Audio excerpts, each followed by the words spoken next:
வணக்கம். Format numerology Mahadhan சேகராஜா உங்களிடம் பேச வந்திருக்கிறேன். நமது இறைவன் நம்மளை மனிதர்களை படைக்கும் போகும்போது வாழ்கிற வாழ்க்கையில் பல ரகசியத்தை நமக்காக படைத்திருக்கிறார். ஒவ்வொரு மனிதனுக்கிட்டையும் வாழ்கிற வாழ்க்கையில் ரகசியத்தை ஒளித்து வைத்திருக்கிறார். ரகசியத்தையும் படைத்து அதை ஒளித்து வைத்திருக்கிறார். அதை நாமத்தான் மனிதர்களாகவே கண்டுபிடிக்க வேண்டும். கண்டுபிடித்தவர்கள் வெற்றி பெறுகிறார்கள். கண்டுபிடிக்க தவறியவர்கள் கண்டுபிடிக்கிறதுக்காக அதை தேடி ஓடிக்கொண்டிருக்கிறார்கள். சில பேரால் கண்டே பிடிக்க முடியலை. 3 விதமாக இருக்கிறது.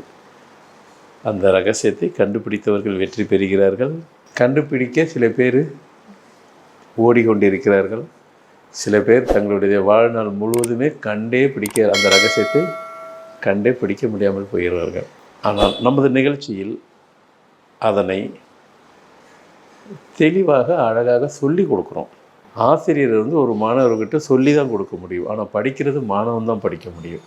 மாணவன் படிக்க முடியலன்னு ஆசிரியர் ஒன்று செய்ய முடியாது என்பது போல் உங்கள் வாழ்க்கையை வளமாக்குறதுக்கு என்னால் சொல்ல தான் முடியும். அதை வளமாக ஆக்கி கொள்வதுக்கும் வேண்டாங்கிறது வேண்டும் என்றது அதை நீங்கள் தான் முடிவெடுத்து கொள்ள வேண்டும். சரி, இறைவன் நமது வாழ்க்கையை வாழ்வதற்கு ரகசியத்தை வைத்திருக்கிறார், அதை ஒளித்து வைத்திருக்கிறார் என்று சொல்கிறேன். அந்த ரகசியம் என்ன அப்படின்னு பெரிய கம்பசூசல்லாம் இல்லை, எதுவும் அவர் மூடி மறைச்சி எதுவும் செய்யலை. ஆனால் நமக்கு தான் பார்வைகள் அதன் மேல் விழாத பட்சத்தில் வெற்று விடுகிறோம். அந்த ரகசியம் ஆன்மீகம் ஒரு வழிபாடு. ஆன்மீகத்தின் மூலையும் அடையலாம். அது ஒரு விதமான ரகசியம். இன்னொரு ரகசியம் ஜாதகம். அது இல்லை என்று மறுப்பதற்கு இல்லை. இன்னொன்று எண்கணிதம்.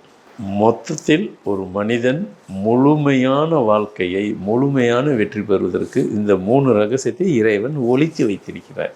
நீங்கள் கூட கேட்கலாம், அது என்னங்க அது ஒளித்து வைத்தது? ஆமாம், அவர் எடுத்து கையில் கொடுத்தாதான் கொடுத்து வைத்திருக்கிறார் என்று சொல்லலாம். கொடுக்கவில்லை என்றால் ஒளித்து தான் வச்சிருக்கிறார். நீங்கள் கண்டுபிடிங்க. மனிதர்கள் தானே, நாமெல்லாம் மனிதர்கள் தான், நாம் தான் கண்டுபிடிக்க வேண்டும். அது ஒரு வகையான விளையாட்டு, இறைவனுக்கு பிடித்த விளையாட்டு. தேடுங்கள். ஒரு புத்தகத்தில் கேள்வி பதில் புத்தகத்திலே தான் இருக்குது. நீங்கள் படித்த புத்தகத்திலே தான் இருக்குது. கேள்வியும் அதுக்குள்ளே இருக்குது, பதிலும் அதுக்குள்ளே இருக்குது. அதே போல தான் நாம் வாழ்கிற வாழ்க்கையை இறைவன் அங்கங்கே வைத்திருக்கிறார். நாம் தான் தேட வேண்டும். இதில் நாம் சொல்ல வந்த கருத்து என்ன? ஆமாம், ஜாதகத்தை ராசி நட்சத்திரம் ஒருவருக்கு பலம் பொருந்தி இருக்கிறது. பலம் பொருந்தி ராசி இருந்தாலும் சரி, பலம் பொருந்தி நட்சத்திரம் இருந்தாலும் சரி, அப்போ எண்கணிதம் அவர்களுக்கு தேவையா? எண்கணிதம் வேலை செய்யுமா அப்படிங்கிற ஒரு கேள்வி. பலம் பொருந்தி ரொம்ப பவர்ஃபுல்லாக ராசியும் நட்சத்திரமும் இருந்தால் எண்கணிதம் மீன்ஸ் உங்களுடைய பிறந்த தேதி அப்படி எடுத்துக்கொள்ளுங்கள். உங்கள் பிறந்த தேதி வேலை செய்யுமா? உங்களுடைய ராசி நட்சத்திரம் வேலை செய்யுமா அப்படி என்று கேட்டால், உங்களுடைய ராசி நட்சத்திரம் ரொம்ப ஸ்ட்ராங்காக பவர்ஃபுல்லாக இருந்தால், உங்களோட பிறந்த தேதி காம்ப்ளிகேட்டடாக இருந்தாலும் கான்ட்ரவர்சியாக இருந்தாலும், ராசி நட்சத்திரம் ஸ்ட்ராங்காக இருந்தால் அது ஜெயித்து விடும். அது ஜெயிக்குதுன்னு சொல்லும் போகும்போதே நீங்கள் ஜெயித்து விடுவீர்கள். இறைவன் கொடுத்த ரகசியத்தில் இது ஒரு ரகசியம்.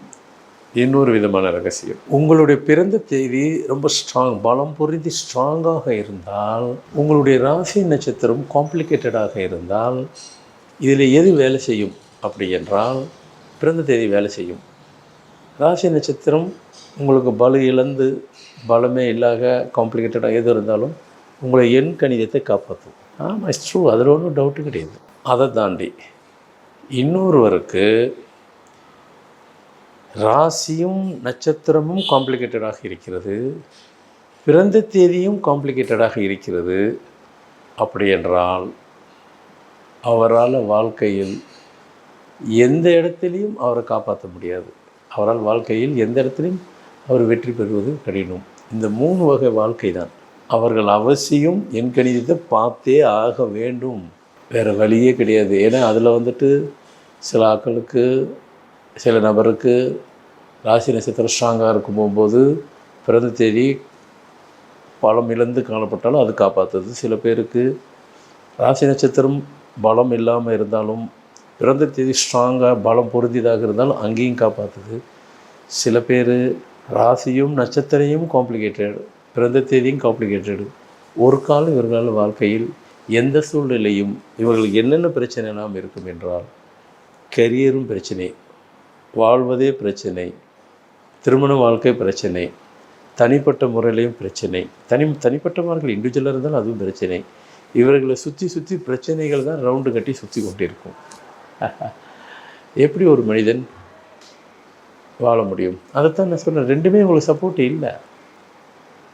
இதுதான் ரகசியத்தேன் என்று சொன்னேன் உங்களை. அந்த ரகசியம் என்னங்கிறது அதையும் நான் உங்களுக்கு உடைச்சிட்டேன். அடுத்து, சரிங்க, எங்களுக்கு ரெண்டுமே பலம் பொருந்தி இல்லைங்க. அடுத்து நீங்கள் சொன்னீங்கள்ல ஆன்மீகத்தில், நாங்கள் அங்கே போனால் ஜெயிச்சிருவோமா? ஜெயிக்கணும். ஆன்மீகத்தை நோக்கி பயணிங்கள். ஜெயிக்கிறதுக்கு வழி இருக்குது, இல்லைன்னு நான் சொல்லவே மாட்டேன். நான் நியூமராலஜி பேரவே மாற்ற மாட்டேன், என் கணிதப்படி பேரை மாற்ற மாட்டேன். பரவாயில்லை, ஒன்றும் தவறு இல்லை. ஆன்மீகத்து மூலிமா நான் போய் ஜெயிச்சிடலாமா? அதுதான். நீங்கள் ஆன்மீகத்துக்கு மூலிமா நீங்கள் போனீங்கன்னால் ஜெயிக்க முடியும். அதே நேரத்தில் நீங்கள் முழுக்க ஆன்மீகவாதியாகவே இருந்துடணும். ஏன்னா அதான ஆன்மீகம். சாமி கும்பிட்றது வேறு, ஆன்மீகத்தில் உங்களை ஈடுபடுத்திக்கிறது வேறு. அதில் நீங்கள் நல்லா புரிஞ்சுக்கணும். நான் சொல்கிற விஷயத்தை நல்லா உள்வாங்கி கிரகிச்சிட்டு நீங்கள் யோசித்தா தான் அதுக்கு அர்த்தம் புரியும். ஆன்மீகங்கிறது இருக்கணும்ன்றது உங்களை அதில் அர்ப்பணிச்சிக்கணும். எல்லாராலையும் அது சாத்தியமாக நடக்கும் செயலாது? அப்படி முடியாது இல்லையா? வாழ்கிற வாழ்க்கையில் சாமி கும்பிடலாம், இரவா என்னை காப்பாற்று, என்னை சுற்றி இருக்கிறவங்களும் காப்பாற்று. ஆனால் அப்படி போனாக்கா ஜெயிச்சிட முடியும். அப்படின்னா என்னென்னு உங்களுக்கு புரிஞ்சிருக்கும். புரியாமல் எப்படி இருப்பீங்க? எல்லா சகோதர சகோதரிகளுக்கும் புரியாமல் எப்படி இருக்கும்? இந்த காலகட்டத்துக்கு 3 வயசு 5 வயசு பிள்ளைங்களுக்கு புரியுது, உங்களுக்கு எப்படி புரியாமல் இருக்கும்? ஸோ அப்போ இதுலேருந்து நாம் தெரிய வர்றது என்னென்றால், இதெல்லாம் ஒரு விதமான ரகசியங்கள் வாழ்க்கையில். அதை ஒழித்து வைத்திருப்பார்கள்.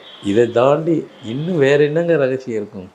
ஒருத்தர் போயிட்டு என் கணிதத்தை பாருங்கள், ஜாதகத்தை பாருங்கள் சொல்கிற ரகசியமா? அல்ல.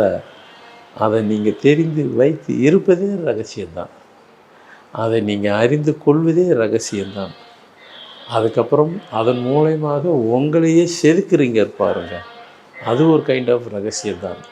அதுக்கப்புறம் அதை தொடர்ந்து ஃபாலோ பண்ணுறீங்க பாருங்கள், ரகசியம்தான். கடைசியில் வாழ்க்கையை பெரிய வெற்றி பெறுகிறீங்கள, அதுவும் ரகசியம்தான். அப்போது ரகசியம் கொண்ட வாழ்க்கையை இறைவன் எப்படி உங்களுக்கு ஒளித்து வைத்திருக்கிறாரோ, அதை கண்டு அறிந்தவர்கள் வெற்றியை சுலபம்னு சொல்ல முடியாது. அவங்களுக்கு ஈஸி வேலை போய் செய்கிறாங்க. தெரியாதவங்க தேடிக்கிட்டே இருக்கிறாங்க. இன்னும் சில பேர் கடைசி வரைக்கும் தேட முடியாமல் போயிடுறாங்க.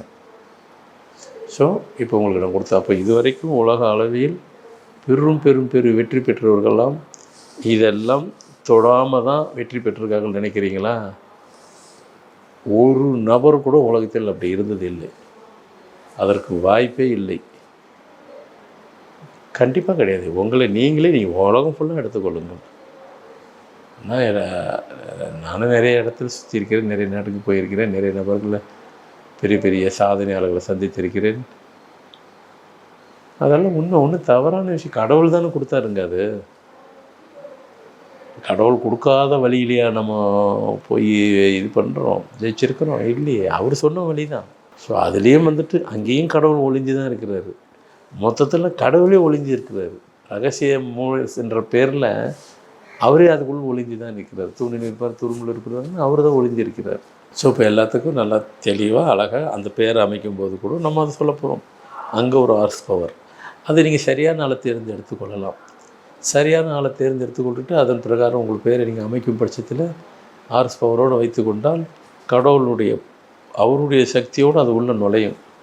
அதன் மூலமாக உங்களுக்குள்ளே இருக்கிற திறமைகளை எக்ஸ்போஸ் வெளியாகும். அதன் மூலமாக உங்கள்கிட்ட இருக்கிற திறமை மூலமாக உங்கள் திறமை தான் அது. பேர் மாற்றிக்கொள்வது கூட நீங்கள் நினைக்கிறது இன்னும் சில பேருக்கு அது புரிதல் இல்லை. பேர் மாற்றுறது எனக்காக மாற்றலை, மூணாவது மற்றவங்களுக்காக மாற்றலை. உங்கள் திறமையை நீங்கள் வெளியே கொண்டு வர்றது, நீங்கள் ஜெயிக்கிறதுக்கு உங்களையே நீங்கள் முயற்சி எடுத்து செய்து கொள்வது தான். அதுவும் ஒரு வகையான இறை ரகசியம்தான். நீங்கள் நினைப்பது போன்று என்கிட்ட பேசுகிறவங்க எல்லாத்தையும் நான் அது நிறைய முறை சொல்கிறது எனக்கே வந்துட்டு அது சும்மா அதையே சொல்லக்கூடாதுங்கிறதுக்காக தான். அதுக்கு இறை செயல் தான் அது. உங்களுக்கு உங்கள் இது ஃபேட்டு மாறுதுன்னு சொன்னாலே அந்த இறை செயல் ஒன்று இருந்தால் தான் உங்களால் அது சாத்தியப்படும். அது மூலயமாக நீங்கள் வெற்றியை கொண்டு போயிட்டு வாழ்க்கையை நீங்கள் எதை நோக்கி பயணிக்கிறீங்களோ அந்த பயணம் முழு வெற்றி பெறுவதற்கு நான் சொன்னதில் ஒரு அனலைசேஷனோடு போட்டு பாருங்கள். நிச்சயமாக அது சாத்தியம் அப்படிங்கிறத நீங்கள் முடிவுக்கு வரலாம். நிறைய விஷயங்கள் உங்களுக்கு பகிர்ந்திருக்கிறேன். மீண்டும் அடுத்த நிகழ்ச்சியில் நிறைய வேறு ஒரு தகவலோடு வருகிறேன். நன்றி, வணக்கம். இந்த வீடியோ உங்களுக்கு பிடிச்சிருந்தா லைக் பண்ணுங்கள், கமெண்ட் பண்ணுங்கள், ஷேர் பண்ணுங்கள், சப்ஸ்கிரைப் பண்ணுங்கள்.